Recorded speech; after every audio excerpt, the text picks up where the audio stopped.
4 जून एक important date. इस दिन 2 रिजल्ट सामने आए जो राष्ट्रीय स्तर पर थे। पहला रिजल्ट लोकसभा चुनाव का था, जिसके आधार पर सरकार चुनी जानी है। दूसरा रिजल्ट आया नीट का, जिसके जरिए मेडिकल कॉलेज में स्टूडेंट को प्रवेश मिलेगा। दोनों रिजल्टों का एक साथ में आना एकमात्र सहयोग कहा जाएगा या फिर सोची समझी साजिश।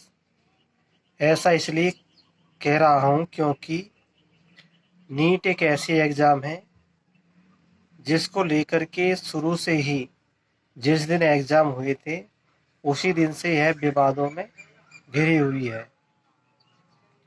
नीट का एग्जाम जिस दिन हुआ था उसी दिन पेपर आउट के मामले सामने आए और री नीट की गुहार लगने लगी, लेकिन एनटीए ने इसको नजरअंदाज कर दिया और कहा कि ये सब कुछ अफवाह है और जो भी कुछ हुआ है वो सब कुछ ठीक हुआ है और री एग्जाम नहीं होगी।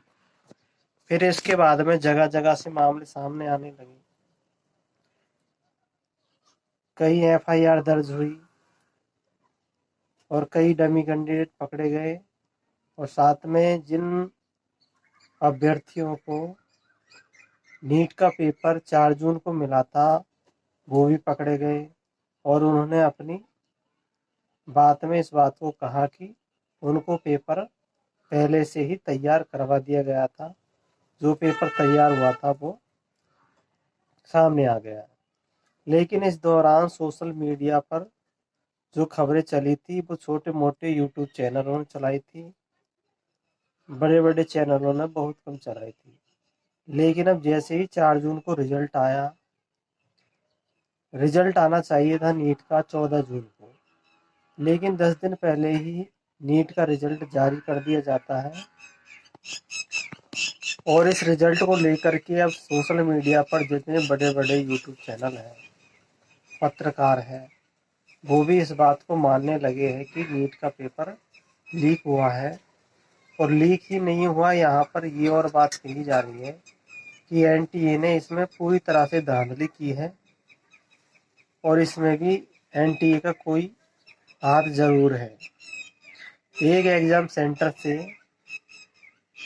तकरीबन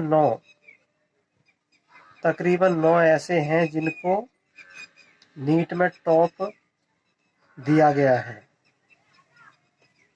और इस बार नीट में 67 स्टूडेंट ऐसे हैं जिनको टॉप किया गया है, यानी सबसे ज़्यादा मार्क आए हैं 720। और कुछ स्टूडेंट ऐसे हैं जिनके नंबर 17 भी है, किसी के 18 है तो किसी के 19 है। तो इस तरह से नंबर दिए गए हैं। तो ये जो नंबर आए हैं इसको पूरी तरह से लोगों ने नकारा है। उन्होंने कहा है कि इस तरह के नंबर आना बिल्कुल सही नहीं है, जो नियम है उस नियम के अनुसार ही नंबर आने चाहिए। और इस तरह से लोगों की काफ़ी कुछ इसमें रीनीट कराने की योजना बनी हुई है।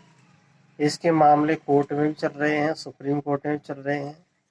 सुप्रीम कोर्ट ने पहले ही कह दिया था कि हम शीतकालीन अवकाश के बाद में इस पर सुनवाई करेंगे, इससे पहले कोई सुनवाई नहीं करेंगे। और उन्होंने नीट का रिजल्ट जारी करने की आदेश एनटीए को दिए थे और उसके आधार पर उन्होंने एनटीए ने 14 जून की बजाय 4 जून को ही अपना रिजल्ट घोषित कर दिया। अब देखना ये होगा कि क्या रीनीट होगी या नहीं होगी। अपनी राय कमेंट सेक्शन में कमेंट करके जरूर बताएं।